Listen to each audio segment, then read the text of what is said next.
Hey, Diana, did you know that thinking's really hard?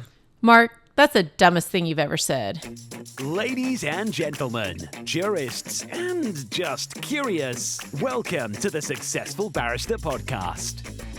Here you'll learn about marketing, management, and life skills for lawyers that probably won't get you disbarred.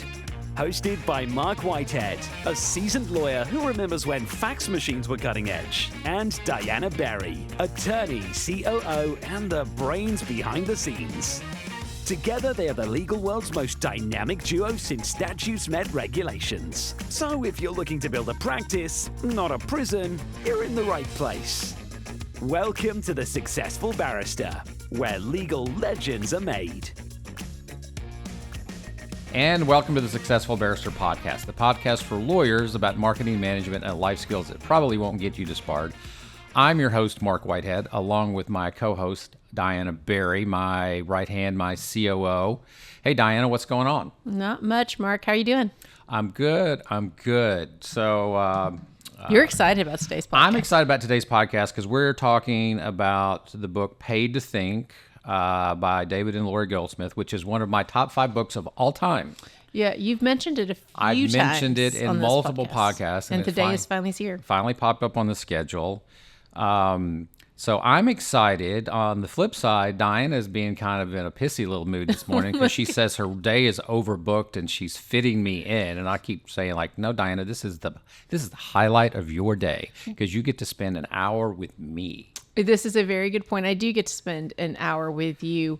It's kind of fitting, though, on two sides that we're talking about being paid to think today because I do not have time to think today. And I think you could pay me to think because I'm literally booked in meetings until 4 o'clock today, and it started at 7:30. But one of those appointments was my think time. So that was my second point. So it's the first. Did we rob you of your think time? No, sir. I did take it. Well, another meeting overlapped it. But all that to say, I did do some think time today, and I was very happy that it was the calm before in the middle of the storm. All right. So the general thesis of the book, this is the quote that I pulled out.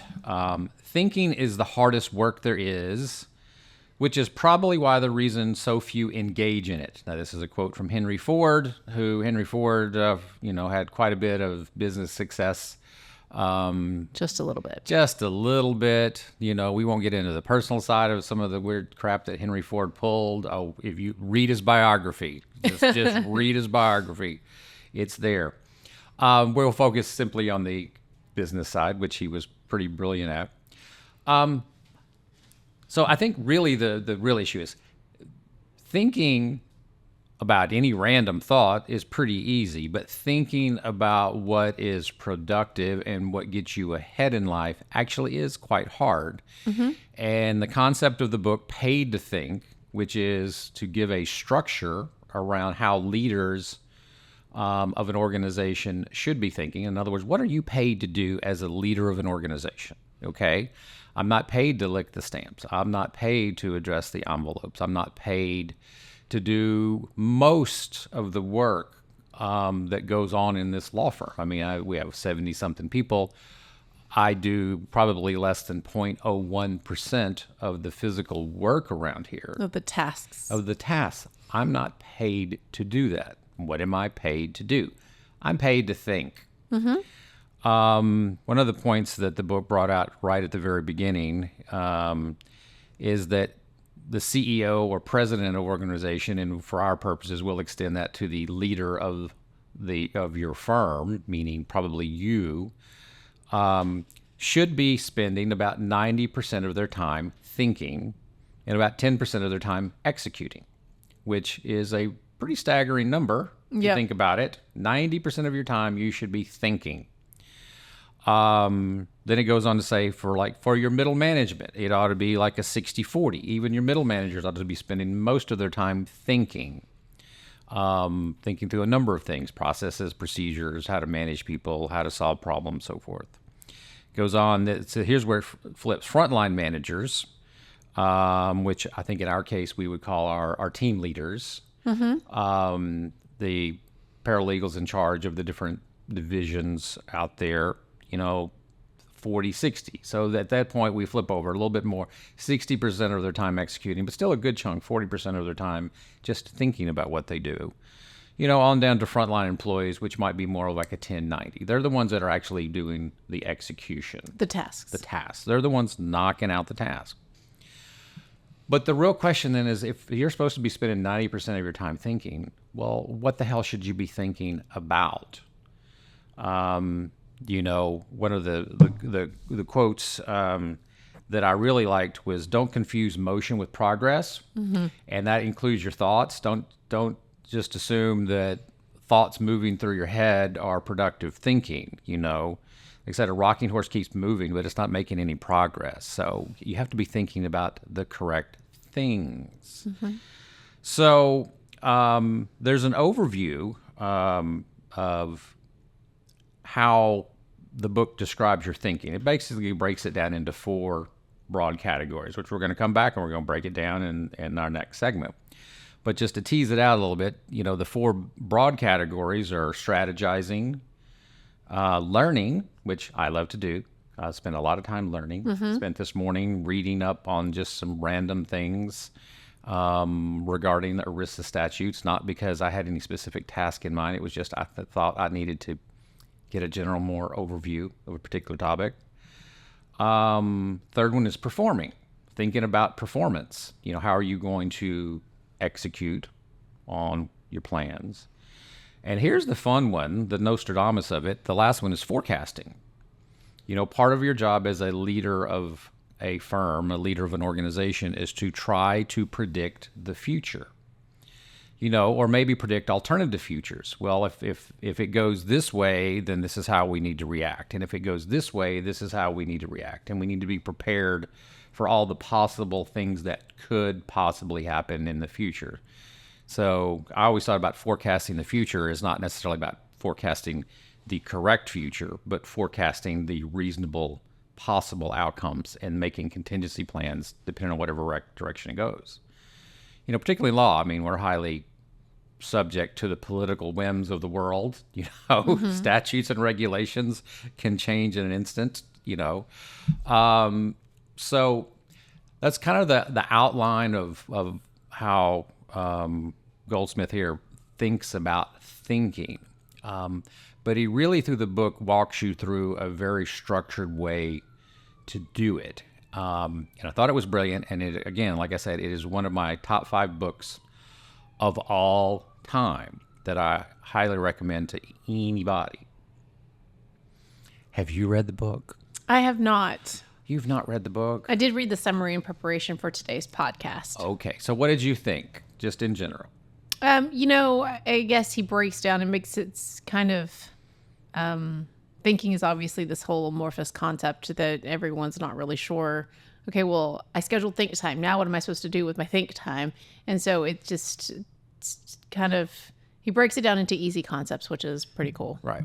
And the way you and I think are going to be slightly differently, because I'm going to be thinking more in the visionary role. I'm going to be thinking more in the marketing role, how to bring in business, how to convert business. Whereas your job, in more operations, you're thinking more about how to execute that vision. Absolutely. So your thinking process is going to have a different lens on it than my thinking process, which is good.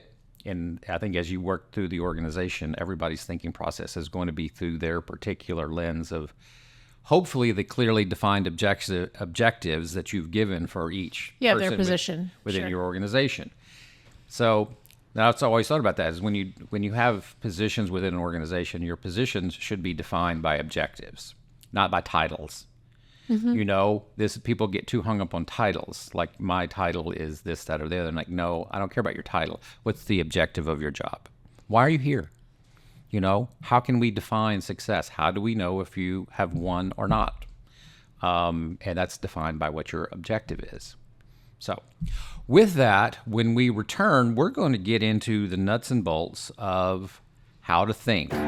This podcast is sponsored by Marc Whitehead Associates, a national disability benefits law firm. Marc Whitehead runs a firm of over 60 dedicated people whose mission is to make a difference in the lives of our injured and disabled clients. Marc represents disabled claimants in Social Security disability, private disability insurance, and veterans disability claims in all 50 states. Marc Whitehead is double board certified in both Social Security disability law and personal injury trial law. Marc has litigated disability cases in over 40 states and counting and can help your clients too. Stop throwing your phone calls away. Call Marc Whitehead at 701-VIP-LEAD. That's 701-VIP-LEAD. Or visit our website at disabilitydenials.com.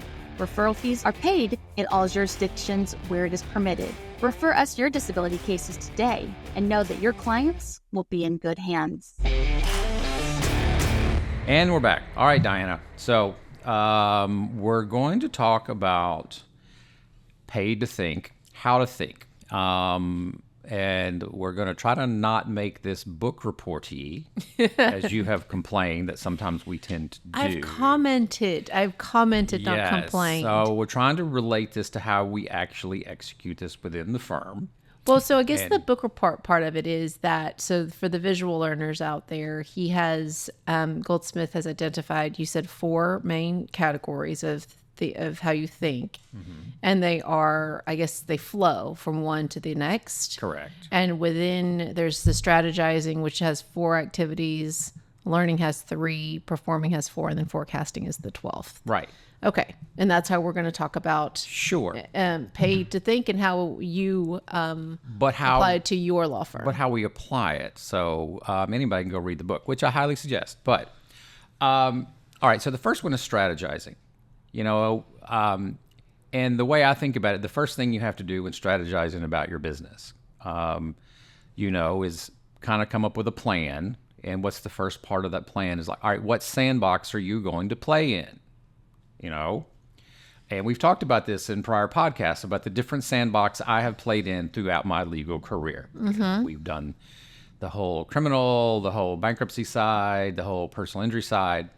Those are the different sandboxes that I've played in over time. But ultimately, picking that niche, and I think that's really the key here, is when you first start to strategize and you first start to formulate your plans to how to run your businesses, is what niche do you want to compete in? Business is all about competition. There's no area of the law out there where you don't have competition. So you have to pick, quite frankly, you have to pick your competitors. Yeah. Okay. So when I was looking at this and kind of working my way through my law practice, in my mind, I want to pick an area. I want to pick my competitors where the competition is not as fierce. That just kind of makes common sense. And I found out real quickly when I used to be a PI lawyer that the competition there was insanely fierce. Still is. And still is. It's getting worse. Yeah. For fewer and fewer cases. Like every PI lawyer out there is advertising for car wrecks. Well, guess what? Car wrecks are becoming fewer and fewer. You're having self-driving cars. You're having automatic braking. You have all the safety features of car. The death rate in automobile accidents is going down over the years. It's honest. Which is a great thing. Is a great thing. And I would say that the PI lawyers can take a bow for that. Mm-hmm. We have forced the automobile industry into, making safer vehicles. Great. The problem is they're slowly putting themselves out of business. Yet they're competing more and more and more for the same type of case, which is, the first thing when we began strategizing and planning for the future, and this was back in the aughts. Is that how you call it, the aughts? I have never heard that until you. So yeah, you have the 80s, the 90s, the aughts, and then you have the teens. Is that the tens, the teens? Boy, this is the 20s is easy. We all know the 20s. Yeah. Which century though? Yes. But you're in the aughts. So back in the aughts. Okay. Aught 7, aught 8. We began to transition out of the personal injury world because we found a more of a blue ocean. Not that there's no competition, but it's lesser. Mm-hmm. I still think there's plenty of areas in personal injury that are blue ocean that people don't think about. But it's the lowest common denominator. Everybody wants to go back to the car wreck. So anyway, see how we went on a soapbox tangent right out of the gate. You did, sir, and I'm not sure where we're going, so I can't bring us back center. The point was, what sandbox do you want to play in? That is developing your plans. That's one of the first. Plan is the first thing. Is where do you want to compete? So Goldsmith says that there are 4 activities in strategizing that he kind of says one flows into the next. So you first develop your plan, then kind of select or create new products, establish alliances, and then you leverage technology. And that's part of his whole strategizing concept. So for us, it's not products, it's services. Although I suppose you could have some ancillary products come out of the legal industry, softwares and things like that. But let's not focus on those things that I don't know a damn thing about. So services. So what services do you want to provide? In other words, this flows out of the sandbox. Where do you want to compete? So, there's different types in our world. There's 3 different types of disability and we've chose to compete and offer all 3 of those services. We're extending that victory a little bit, extending into elder law. Again, that's a service that we are going to be offering here in the near future. But all of this came about by a lot of thinking. So remember when we started talking about elder law, this was over a year ago. We met, I think we set up a lunch with Probably Steve 18 months ago, actually. With Steve Riley to talk and pick his brain about it, because he knows a lot about the industry. So we've been thinking a long time. So we didn't just hang out a shingle without planning it, thinking about it. We've come up with a marketing plan. We've come up with an operational plan. We've looked at the financial side of things. We've looked at the technical side of things. 18 months we've been working on this before quote unquote product launch, service launch. So we've been thinking long and hard about that, and we're not overextending ourselves. We're taking it in an incremental approach, and if it fails miserably, then we haven't lost anything. We're fine. But we think through that. With that, establishing alliances. So we have, in the elder law field, we've started establishing alliances with other practitioners in different parts of the country that we're not going to compete with, to be able to pick their brain, to be able to look at how they structure their firms, how they, what kind of software they use, how do they staff their people, how do they train their people. We've been establishing alliances with other folks. Traditionally, we've done this with all our practice areas.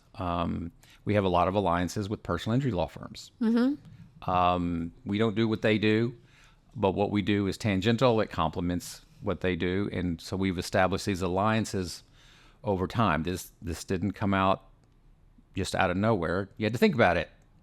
You had to think specifically, strategically. Who do we want to establish these alliances with? Who can help us? Who can we help in turn?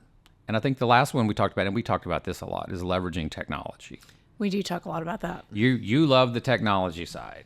I think it's one of the easiest levers to pull in, especially in the service industry, and especially with our type of law, and especially right now. Yeah. So, the whole point of technology is working quicker, faster, cheaper, easier.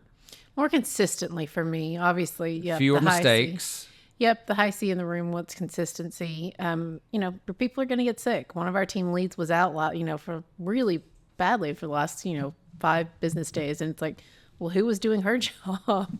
We're glad she's doing better, but I think technology would have helped with some of her more routine tasks.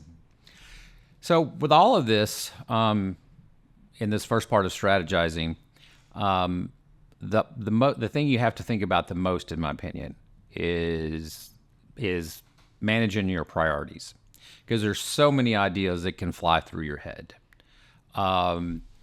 And if you try to do everything, you're going to get bogged down. So you have to think about the priorities. You have to think about the ultimate outcome that you're trying to achieve. What am I trying to achieve?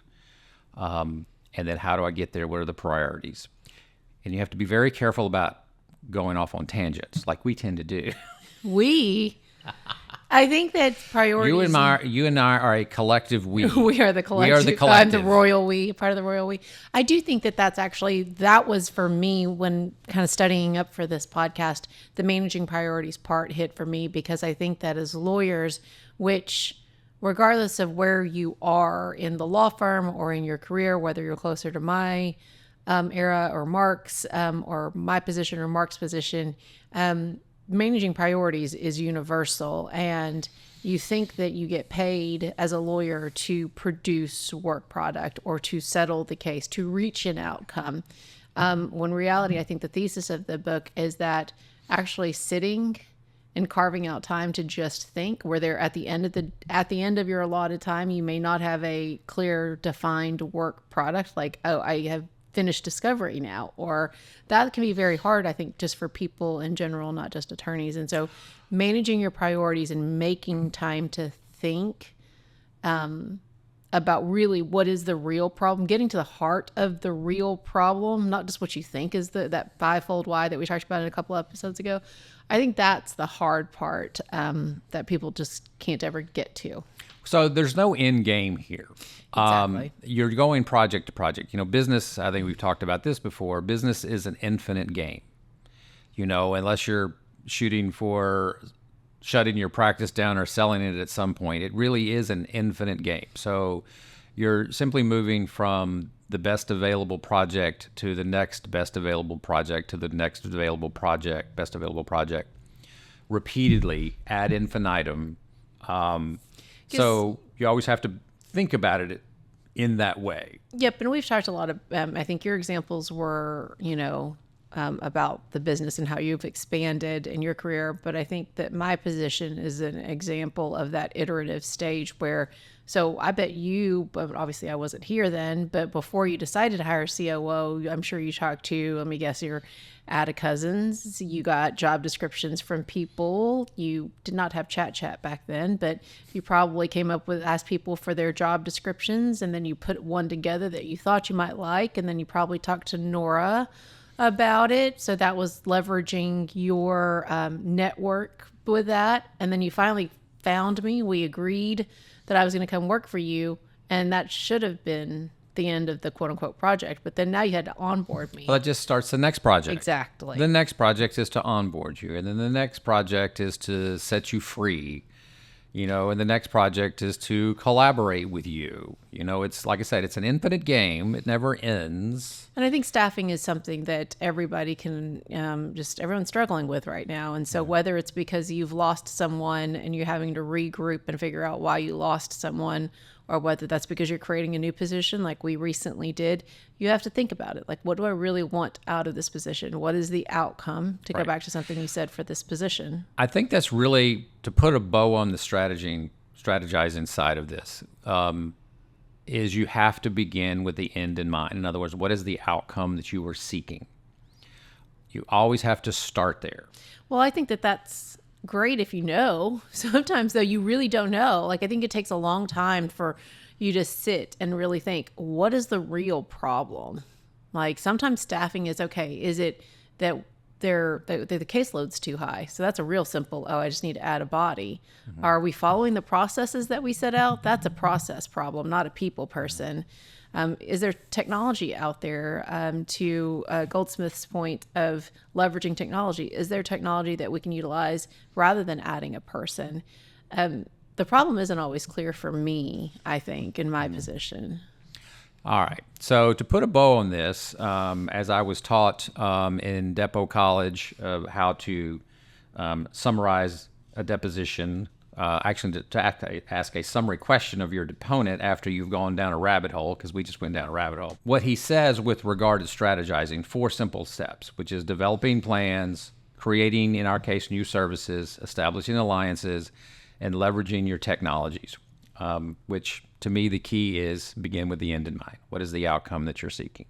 All right, next, learning, acquiring knowledge, okay? And I think what we're talking about here is not necessarily for a specific purpose necessarily, although that's great, but basically to acquire knowledge for the simple act of acquiring knowledge, because it promotes the development of new ideas. So I study a lot of areas of law, knowing that I will probably never get into those areas of law because I'm just looking for ideas. I'm looking for the business model. I'm looking for, what are the cool things there. I look at non-legal. I have read many books over how Warren Buffett conducts his business, how Microsoft or Apple built their business. Going outside of legal, not for the purposes that I'm ever going to open a software company, because I'm not, but because what can I learn from other industries? What can I learn from other people? You have to basically broaden your mind. And we get that all the time at Atticus. That's one of the great things about Atticus is they frequently look outside of the legal industry for new ideas and new knowledge. Yeah, no, I think you do a great job of this, Marc, in terms of just, you're always like, I was listening to this podcast. I'm like, how do you have time to listen to so many podcasts? And it's some of them because I have a really long commute. That's how. Well, we'll just attribute it to acquiring knowledge, as Goldsmith would say. You listen to, like you said, but some legal podcasts that we've mentioned before and that you've been guest speaker on, but then also you listen to some non-legal ones that you just mentioned, and you're always telling me about books that I need to read. And so I think it's a good way to stay relevant and expand your current way of thinking. Paid to Think doesn't say a damn thing about legal in the whole damn book. Not a thing. That doesn't mean it's not relevant to our industry. Speaking of which, so my favorite quote within this section was, your role as a leader requires that you are perpetually and actively engaged in acquiring awareness. I like how he phrased it, awareness and knowledge, because learning by default does little to improve your decision making, particularly in your leadership role. Really liked how he phrased that, but to me that it's about awareness. You become aware of your landscape, aware of things that are going on, aware of the political climate. Good Lord, those we're in a weird political climate right now. How is that going to affect us? Is that going to affect us positively, negatively? Is it a net neutral? What is it? So it's funny because I don't know if they're in the same part of the book, but my favorite part of the section quote was, while awareness has its merits, sometimes the missing ingredient that hinders progress isn't a tactical plan, time, or money. It's in-depth knowledge. True. So when you talk about acquiring knowledge, it's looking at, things differently, right? So not just the podcast, but reading the book and really trying to get an in-depth understanding of whatever your problem is or the industry you're trying to break into. In a former lifetime, I never used to get out of my little cocoon. I thought we're in Harris County, Texas. I thought going up to Montgomery County, which is the county just north of us, was a massive trip. That was a foreign land for me. Well, just to be clear, it is and it is. But well, also... it is. Those people in Montgomery County are strange. I'm just telling you. We still like them, but yes, it just geographically speaking, it is. It's far. But my thinking didn't really take off and explode until I realized that hey, there's a thing called an airplane, and you can get on it and you can go some places and acquire knowledge. So I started going to places far near, like going to AAJ. I think the first AAJ I went to was in Vancouver, Canada. Not only did I leave the state, I left the country. You left the country in pursuit of your acquiring to go to Vancouver, Canada. We do Atticus in Orlando. We go to Pilma in New Orleans, and this year in Denver.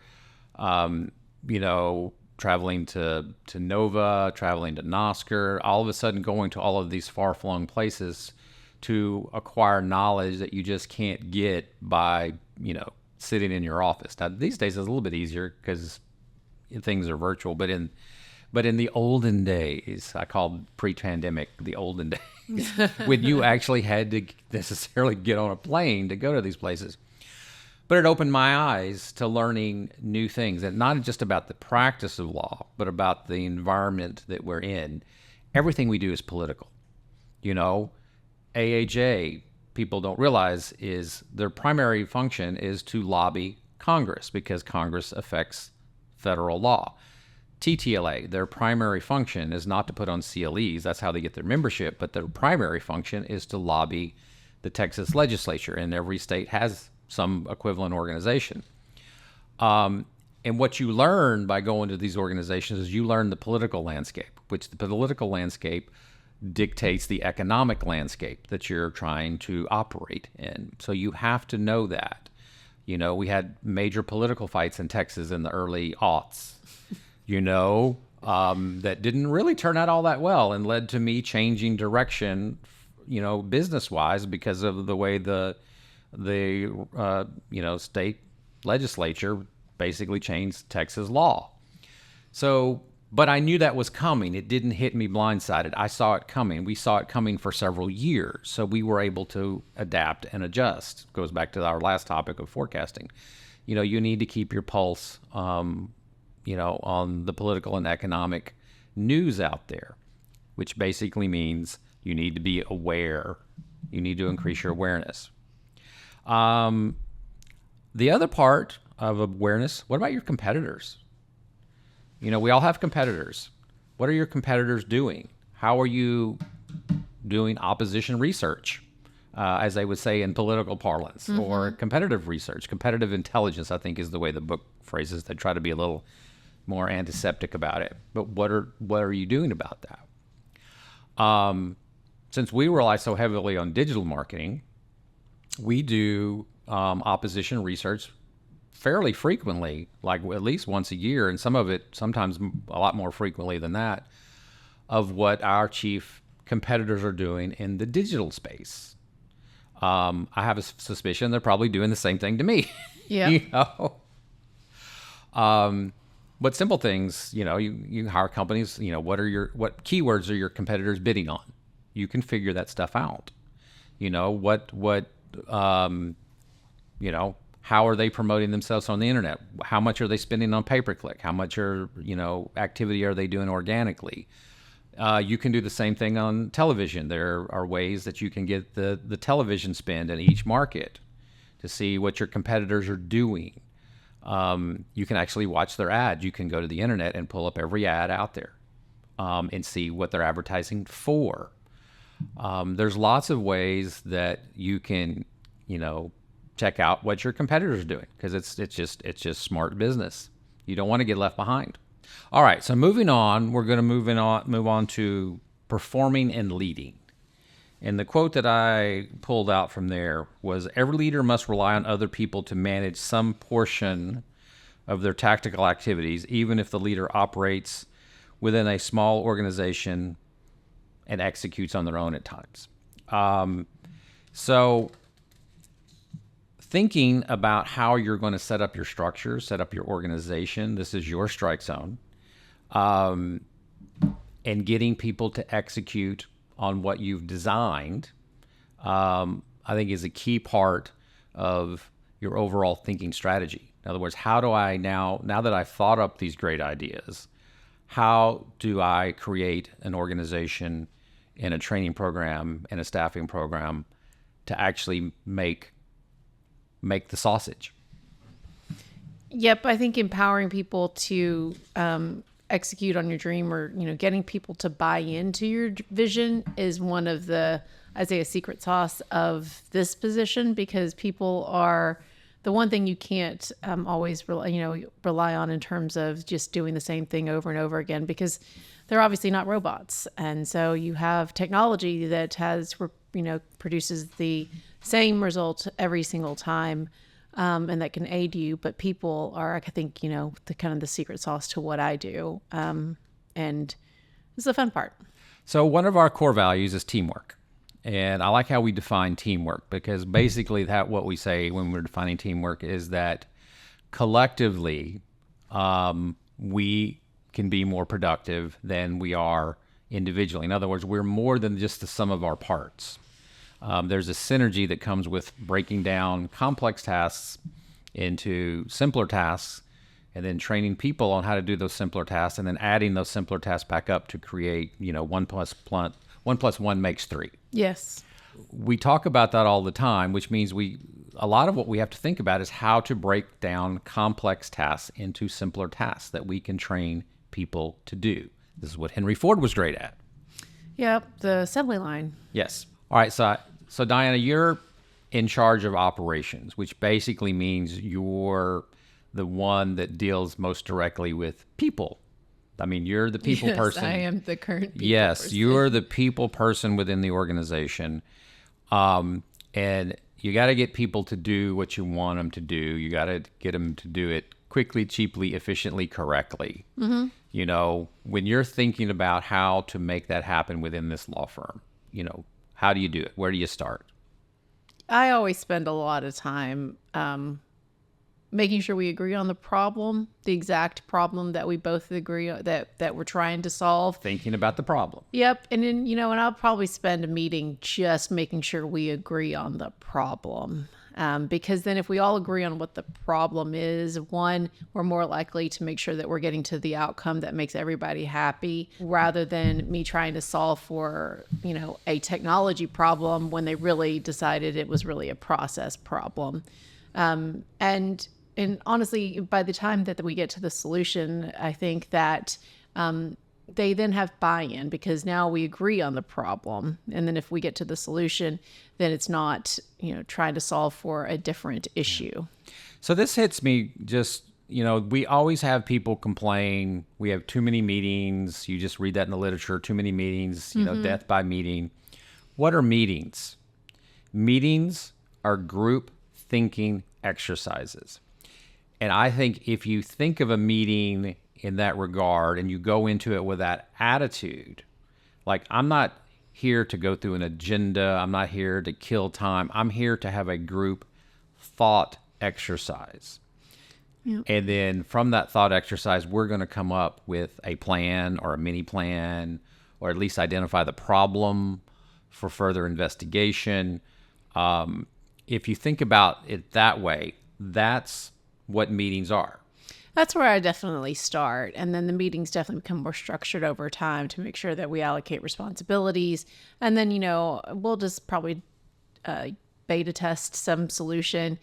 So for example, not to get into the weeds, you know, I set out a process in our Social Security Disability section, and I did it with our team lead for a while before we realized, okay, this works. And then we rolled it out to the team. And there was feedback, right? You know, like, well, maybe this response could be tweaked, and we incorporate those. So it's definitely going back and forth, but trying to keep the most relevant people in the meeting to make the best use of their time, for sure. All right. So the next little category here under performance is selling continuously. And this one I love because I am the marketing person within I should say that makes sense, because I don't like it. She doesn't like it at all, you know, but part of performance is thinking about how to brand yourself, thinking about how to market yourself, thinking about how to get your clients to continuously do business with you. It's called a client retention plan. You know, how to cross-sell your services to your clients. You know, you have to think about that. We've been thinking about that a lot, how to cross-sell our elder law services to our disability clients.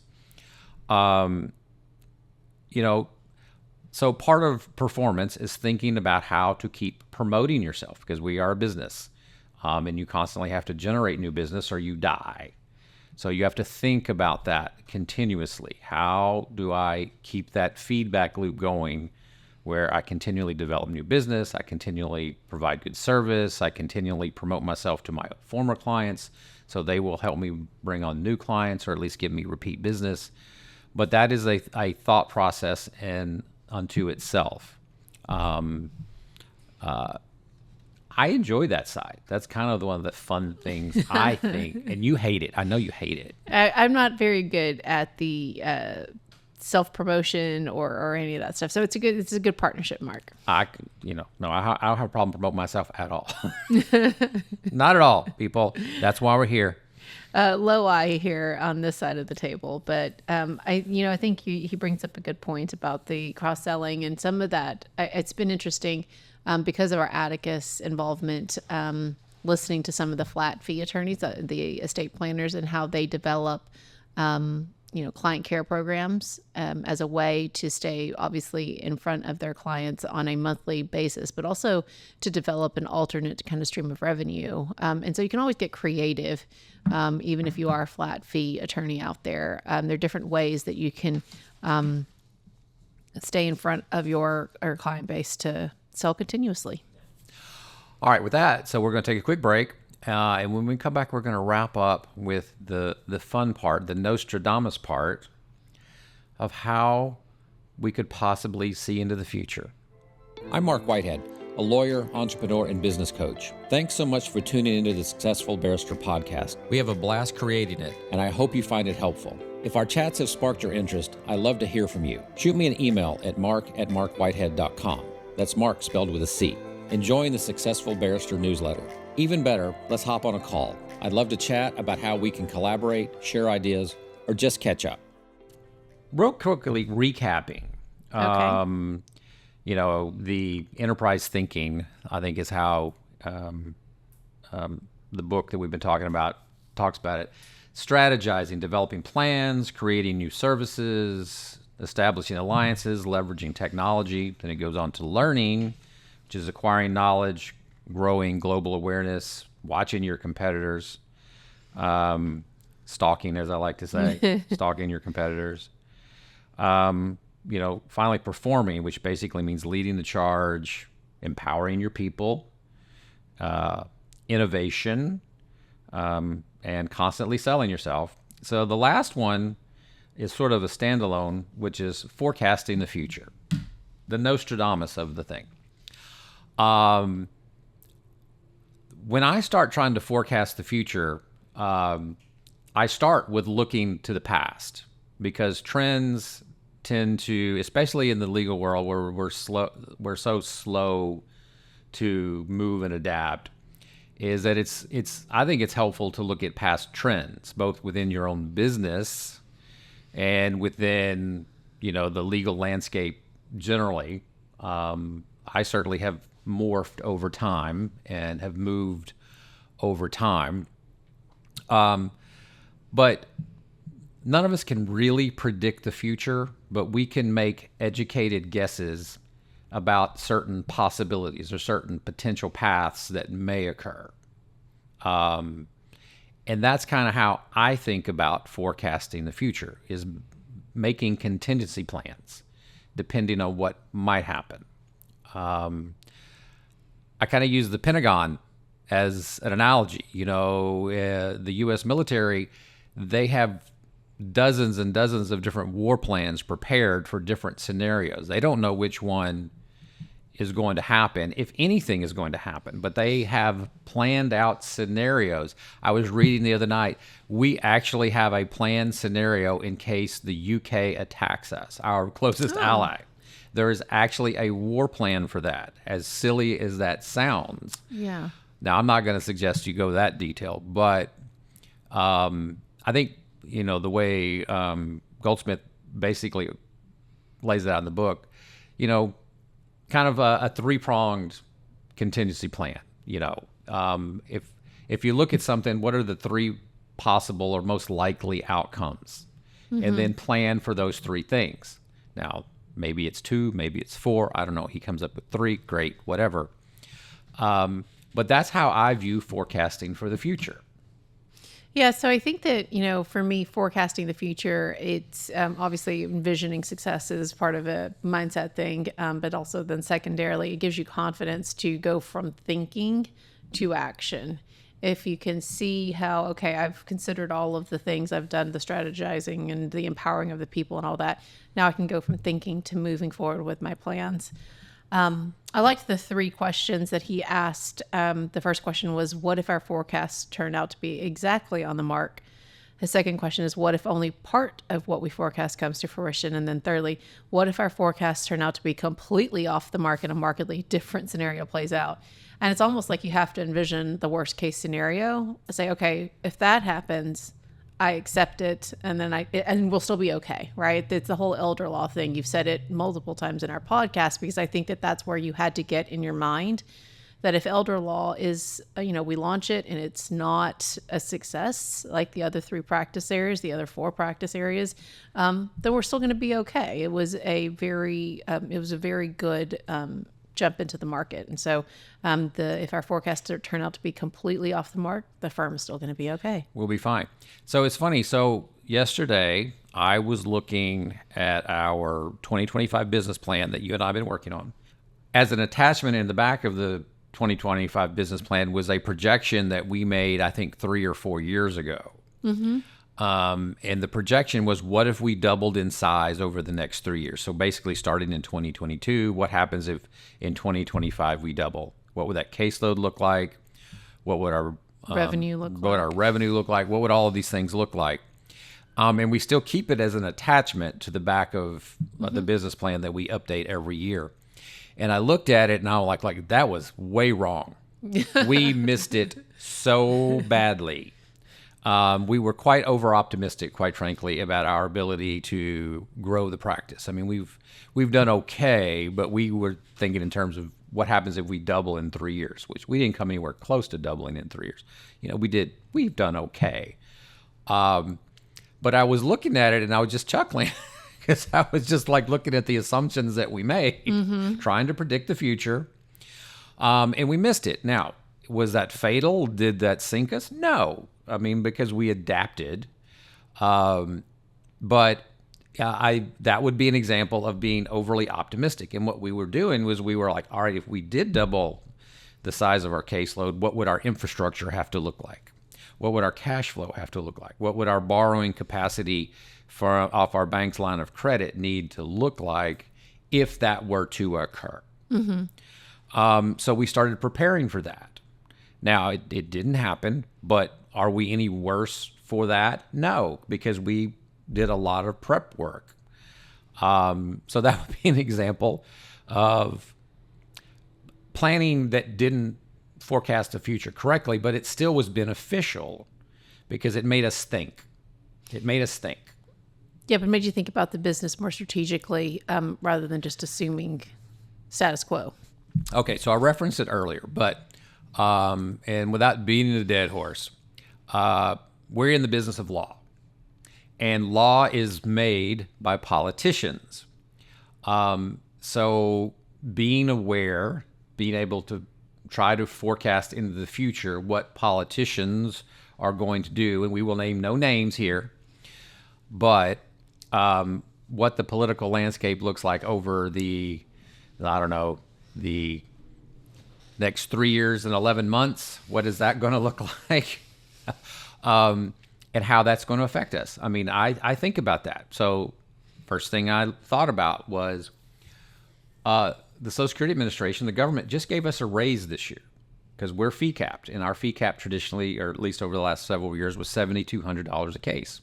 So we're artificially fee capped, which has artificially kept our revenues down. We got a raise this year to $9,200. Yay. So we're now all stoked. Now I'm thinking, could that raise be taken away under the current political circumstances? Could it happen? I don't think it's going to happen, but could it happen? I can't discount the possibility, so I have to think about that. I have to plan what would be the worst case scenario if our raise got taken away. And what would be the worst case scenario? Well, the worst case scenario is that we would probably have to contract on our growth plans because our revenue would contract based on what our projections would be. So our revenue would not hit our projections if somehow we lost our raise, okay? There's always the chance that the Social Security Administration gets defunded. This is actually a more likely scenario. What would that mean? That would mean that the work would slow down. If there were fewer federal workers within the Social Security Administration, then right now it's taken us, 8 to 10 to 12 months to get through the initial processes of the Social Security application. If we had a work slowdown because of defunding of the agency, maybe it stretches out to 18 months. How would that affect our cash flow? It wouldn't be good. I can promise you that. Mm-hmm. So I have to think about that. So what would that contingency fee plan look like? The flip is, what if they actually funded it properly, and then the work times would go down, our processing times could go down to where they were pre-pandemic, that would be awesome. I'm not optimistic about that, but I'm sitting here. Do we have the status quo? Is it going to stay the same? Is it going to get better? Is it going to get worse, depending on our current political climate? Good question. I'm having to think about contingency plans for each of those scenarios. So I'm forecasting the future depending on good, bad, or ugly. All right. With that, I think I've pontificated about all I can about predicting the future, because the reality is we can't predict the future, but we can come up with scenarios. We can come up with contingency plans. Or contingent plans. But with that, any final thoughts before we wrapped today? We're already going a little bit long. So. No, just I'm going to go look up the book and figure out how I can think better. All right. It's all about thinking, people. So with that, we're getting the high sign that we're out of time. So I want to thank everybody for listening to the Successful Barrister Podcast, where legal legends are made. I'm Marc. And I'm Diana. And together we're the dynamic duo of law. Remember to rate and review us. And if you enjoy this, tell your friends.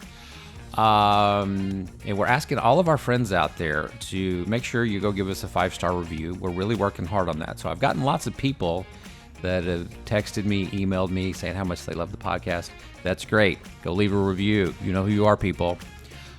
Visit us at thesuccessfulbarrister.com and visit our sponsor, Marc Whitehead Associates, a national disability law firm, at disabilitydenials.com. And with that, we're out of here.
we could flip it, and you could do, hey, Marc, and I could say, hey, Diana, that's the dumbest thing we could flip it.